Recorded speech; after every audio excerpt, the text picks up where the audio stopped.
Hi, this is Heidi Whitacre, and I'm going to talk to you today about the discrimination that working mothers face. A 2015 study by Noble found that employed women in two-parent households spend nearly twice as much time caring for family members and taking care of housework as employed men.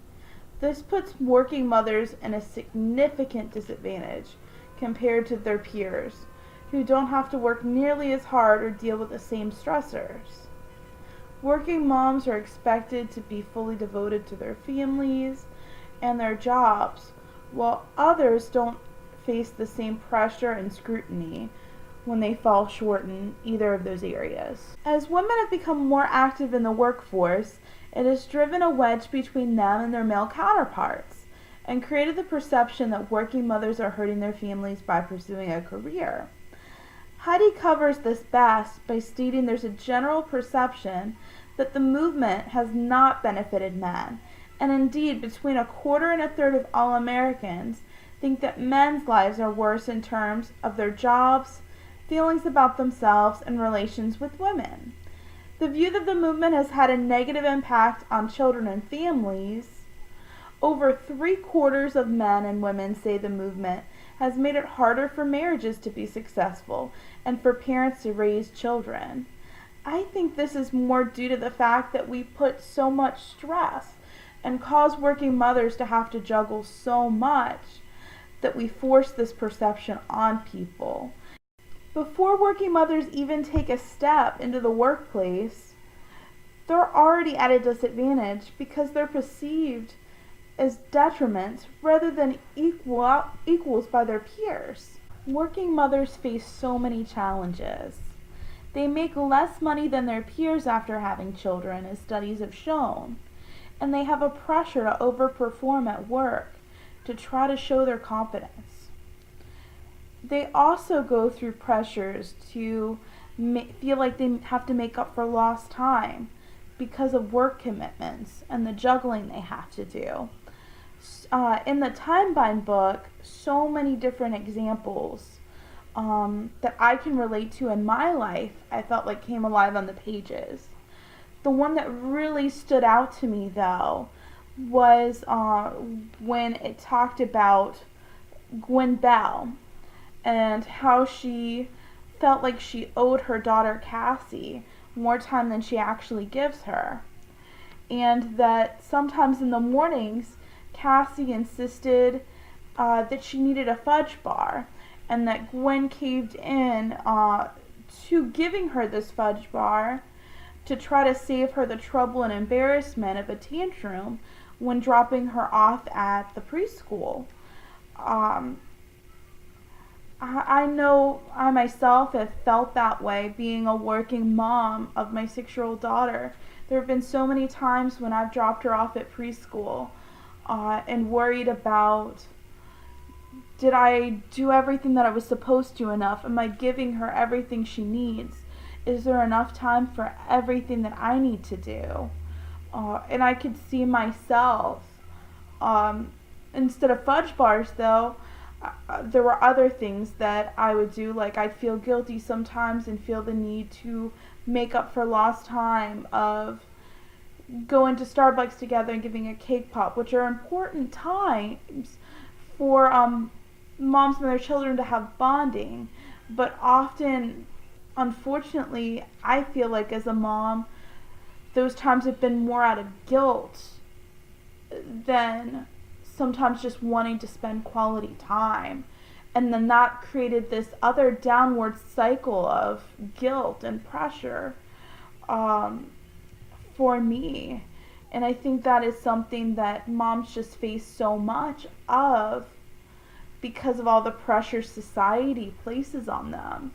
I feel like moms are supposed to have the best of both worlds. They're supposed to be the best employee, but also the best mom. And both of those worlds are never supposed to intersect at all. They're supposed to be opposites.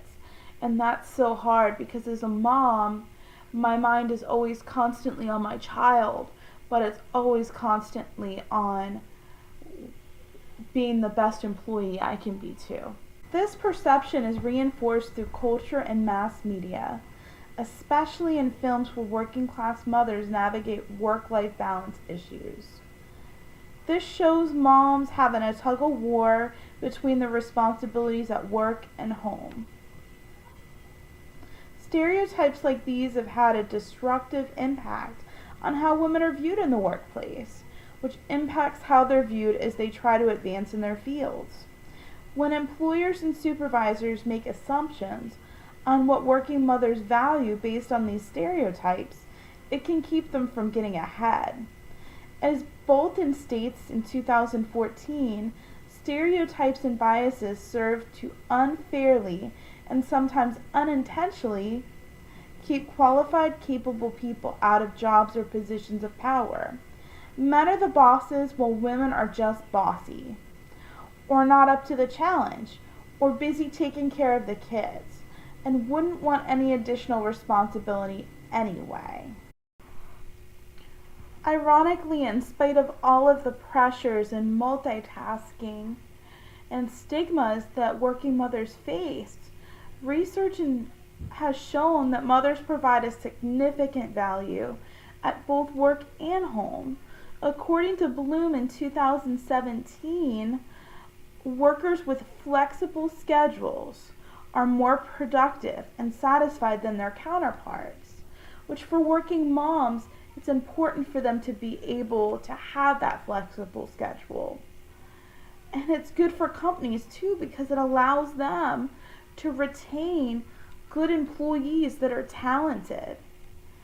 Noble goes on to show in further research that girls raised by working mothers are more likely to work and hold supervisory positions when they grow up, while boys are more likely to be helpful with tasks at home, which helps narrow the gap work overload and responsibilities between men and women. I believe this is a great time to be a working mom, and that as a society we can learn and grow so much from working mothers and their value. I believe our next generation will be able to have a better family balance because of the examples that working mothers have had in their lives. I believe that we'll have a generation that sees the value of how important it is to actively participate in the lives of their children and the tasks at home and caregiving, but also the talent and great employees that working mothers have, that they contribute in the workforce. Anne-Marie Slaughter says that I feel empowered, she says.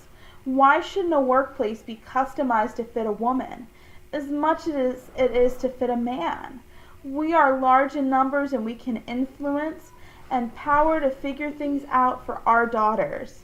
I hope that as a working mother that I'm setting an example for my daughter too, to show her that it is possible and that she's valued and she's intelligent and that she has a wonderful future and she doesn't have to feel the need to make sacrifices, that she has to either be a mother or an employee, that she can do both, that she can have a job that she loves and feels like she's making an impact and contributing to, but also that she can be a mother someday and have children that are loved and well taken care of, and that she doesn't feel the need to have to justify herself, and that she can just be herself and enjoy being herself.